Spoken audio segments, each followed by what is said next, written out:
Nothing compares to the familiar smell of a charcoal grill fired up in the warm summer air. The reason people love outdoor barbecue is because there's layers of flavor added that don't occur in conventional ways of cooking. As the protein cooks, sauce or moisture dripping off the food will cause flare ups that create additional layers of smoke and char on the food. And that's what gives it its signature outdoor barbecue taste. And that's my name's Chef Jeremy with Lineage Culinary, and today we're talking all about backyard grilling. There are two types of outdoor barbecue: high heat and low heat. High heat barbecue is when you're cooking on a charcoal grill or a gas grill or a wood grill at high temperature, and the food is typically done in about 10 to 30 minutes. This is best for cooking seafood, chicken, thinner cuts of pork, steaks, and vegetables. Low heat outdoor barbecue is the slow and low style of barbecue cooking. That's often cooking larger and tougher cuts of meat with wood and smoke over a long period of time. And that's going to be better for things like pork shoulder, ribs, and brisket. Slow and low barbecue is some of my favorite, but that's another topic. We're not going to talk about that today. Today, we're talking about high heat barbecue grilling and how to master your next outdoor cookout. So, like I mentioned earlier, grilling adds flavor to your food. You get some additional flavor from the smoke and the charring that occurs when the flames come up and hit the food. But also the Maillard reaction occurs, which is when you brown meat. And that only happens at very high temperatures like you get on a grill. The Maillard reaction produces new chemical compounds and aromatic compounds in your food that create new layers of flavor. So a lot of times when I grill, I don't get very fancy. I just use some salt, pepper, maybe some other seasonings, a little bit of oil to keep it from sticking, and cook my food right on the grill. I love that outdoor charred grill flavor. But if you would like to add some flavor to your grilled food, there are a couple different options that you have. Adding wood is a great option. Now, wood, whether you're adding it in the form of wood chips, in addition to your heating element, or you're cooking on wood, is going to impart some great flavor from that wood into your food. So, wood works really nicely when you're grilling, and it makes a big difference. You can also add flavor and tenderize by using a marinade or a basting sauce. They both have a high percentage of acid, which will help tenderize the protein. A marinade is something you would make ahead of time, put your food into it, and marinate it in the refrigerator for a period of time. And while that food is marinating, the acids are going to break that protein down a little bit, tenderize it. It's going to help retain moisture, and it's going to add flavor from the other ingredients of the marinade. A basting sauce works in a similar way, but instead of putting your food into it before you grill, you're adding it as your food cooks. You're hitting it with that baste. And baste can kind of vary. They can be a little bit thicker when you do a basting sauce, and that's something that's going to be a little thicker and it's going to stick to your food and run off a little bit slower. And there's also mopping sauces, which are thinner. They'll run off a lot easier. And then a mopping sauce is something that you're going to want to apply more liberally and over a longer period of time. So you often see mopping sauces with slow and low barbecue. Now, when you're basting, it's important that if you have a sauce that has a lot of sugar, like a barbecue sauce, a lot of times people want to baste with barbecue sauce. That's okay, but you want to do it towards the end of cooking because those sugars in the barbecue sauce will start to brown and they can actually burn if you put it on too early in the process. So think about what you're basting with. If you have a basting sauce that's made for basting, you can use it throughout the grilling process. But if you're finishing something with a sweeter sauce, like a sweet and sour or a barbecue sauce, you want to add that closer to the end of the cook so that it doesn't burn. So for me, if I'm going to marinate, I'll use it for a tougher cut of meat, a more bland cut of meat like a chicken breast, pork tenderloin, and tougher cuts of steak like hanger, flank, skirt. I think marinades work nicely with those. And for basting sauces, I typically use those on chicken, pork chops, and steaks. Okay, now to illustrate my point, I want to talk about some of these different cuts of meat and how I would approach these on the grill. So you can see I've got a nice piece of salmon here. This is skin on salmon. So, I wouldn't really marinate this. If you want to marinate fish, I would do a very quick marinade. It doesn't take a lot of time, and I would make it a relatively light marinade because it can get overpowering very easily. Now, this chicken breast, this is a pretty large chicken breast. You can see, and chicken breast can be a little bit dry. So I'm going to marinate this because I think it will help. Now I've got a real nice pork chop here. Now look at this. This is a big, thick, nice bone-in pork chop. So for me, a marinade isn't going to do a ton to this. It's going to help flavor the outside of the meat, but the inside isn't really going to get touched by it. So what I'll do with this is I'll grill this, and if I have a nice basting sauce, I'll use a basting sauce to add some flavor and help tenderize the outside. But that's how I would approach this. I wouldn't bother marinating something this thick. Now, if this was cut in half, you'd have a thinner pork chops, then maybe I would use a marinade here. But again, like I said earlier, I don't use marinades that often because I don't think they're very necessary. Now here you've got a beautiful prime dry aged ribeye steak. So for me, I'm not putting anything on this. This doesn't need baste, marinade, any of that. It just needs a little salt and pepper and go right on the grill and get that nice grill flavor from the smoke and the fire.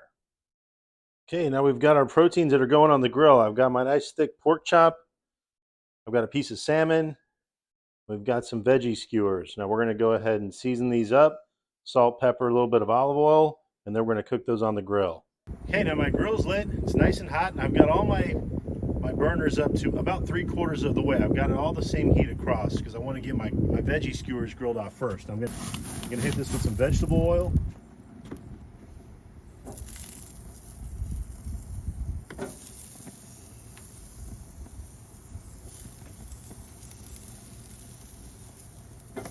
I'm going to go ahead and close this because I want a lot of heat at the beginning.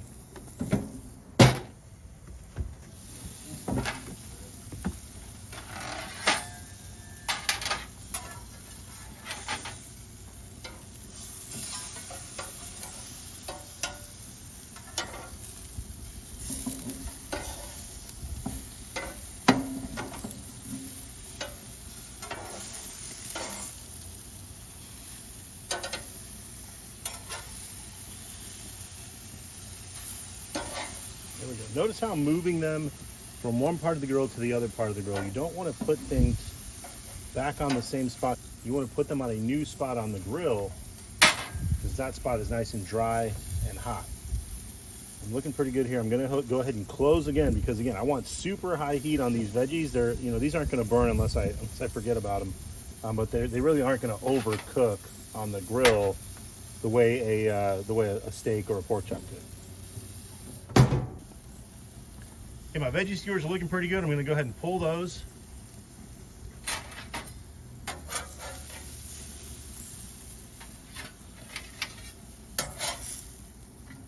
Clean my grates. Now I'm going to adjust my heats. I want a nice hot area over here to get my sear, and then I want the heat to go down as you move to the right of the grill. So I'm going to adjust my burners. I'm putting this one over here on low, this one's on medium, and this one here is on medium high. This grill burns pretty hot, so I don't need to ever put anything on full blast. Okay, now I'm going to show you an example of grilling with a basting sauce and grilling without. So I've got some salmon here, and that really doesn't need anything other than a little salt and pepper. Now it's skin on salmon, so I'm going to start it over here because I want to pull that skin off. I'm going to move it over here to mark it on my hotter side. And then I've got my grill baste. So I've added my baste to my pork chop. I basted my front side there. I'm going to go down right there. And I'm going to take my baste. It's a real thick sauce, so you can see how thick that baste is. I'm just going to brush that on. Now that's a very acidic baste. It's got a lot of flavor to it. Most of that's going to drain off of it. As it heats, it'll start to run off. It's going to cause flare-ups. You can see that fire jumping up and kissing the meat, and that's nice. That's going to create some good char there. The acids from the vinegar and the lemon juice will help tenderize the outside. So again, I'm going to close. I want lots of heat.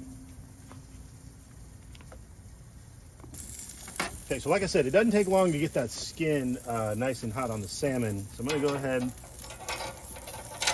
remove that.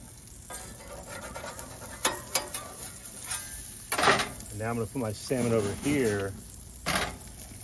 Place that the way I would, because I place that down how I want to mark it, which is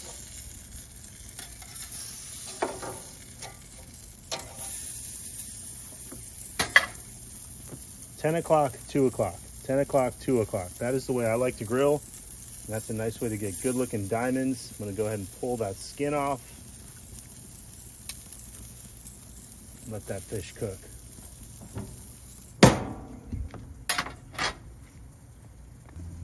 Okay, now I think I'm ready to turn. So let's go ahead and turn our chop. Notice I'm going to a different spot on the grill. That spot's nice and hot. I'm gonna move my salmon, do the same thing.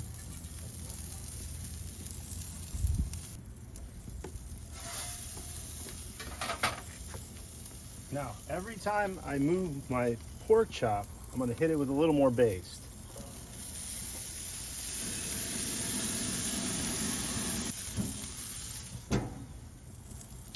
Okay, now I think I'm ready to flip my salmon.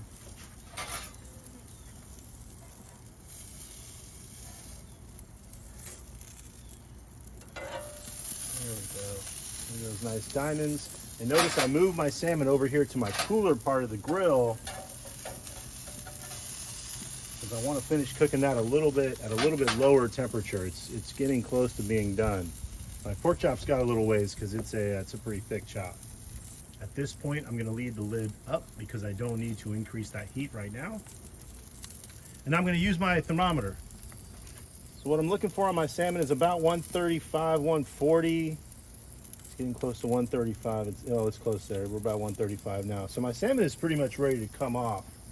I'm going to pull my salmon off. And I'm going to flip my pork chop. Oh, look at that. Look at those nice marks. Now again, I'm leaving this over on the hot side. This is a really thick chop, so I'm going to need a lot of heat to get this thing cooked all the way through. But again, every time you move it, hit it with that baste.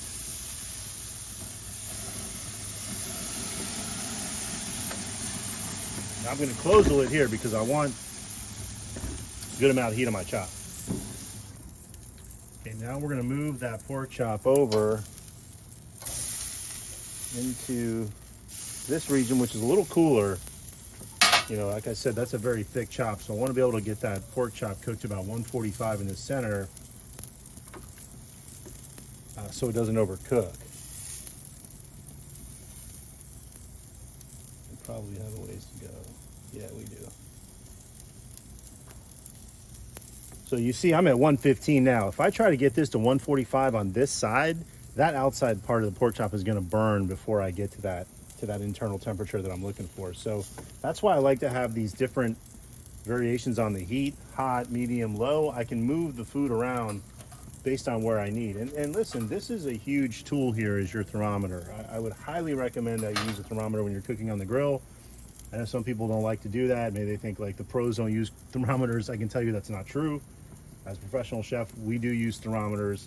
Now look, when I was working as a line cook and I was working the grill all the time on a Saturday night, and I would be working with the same steaks, doing the same cuts of meat on the same grill every night, yes, you do kind of develop a way to kind of know.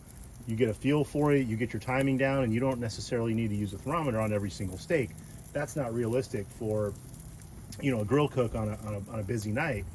But if you're just cooking for your family and you're cooking, you know, 5 or 6 steaks, absolutely use a thermometer. It's going to allow you to hit the temperature that you want and be very accurate and know when to pull your food off. Now, I just want to reiterate some of the key factors on the grill. Number one, make sure you get it nice and hot before you start. Have your temperature gradient, hot, medium, low, so you can move around. When you want more heat, close the lid, especially when you're getting those first two sides, that first two 10 and 2 mark to get those diamonds on your meat. I like to close the grill so that I get a big blast of heat. Always make sure you're scraping your grates and oiling them, and anytime you move, especially on your presentation side, make sure you're going to a new spot on the grill. That's going to help you get those nice black diamonds. And then use a thermometer. Remember, there's something called carryover heat, and you're typically going to have about 5 degrees of carryover heat. Now, it's going to vary based on different types of meat, how dense the meat is, how big it is. So you could go anywhere between 5, 10, 15 degrees of carryover heat, but at least know you're going to get 5 minimum. So always prepare for carryover heat. So for this, I'm going to bring this pork chop to about 145. It's going to carry over to about 150, and that's all I want for my pork chop. I could probably even pull this thing around 140. So this demonstration was done on gas, but I want to talk about charcoal for a minute. And really, the principles that we talked about in this video apply to charcoal in the same way. Now, charcoal is a little bit different because you don't have as much control on your heat source. You want to make sure you get your coals nice and hot. I recommend using a chimney. I think that's the best way to get your coals started, but you can also use lighter fluid or instant light charcoal. You want to keep those briquettes tightly packed and let those burn and let that fire cook off until your coals are white hot.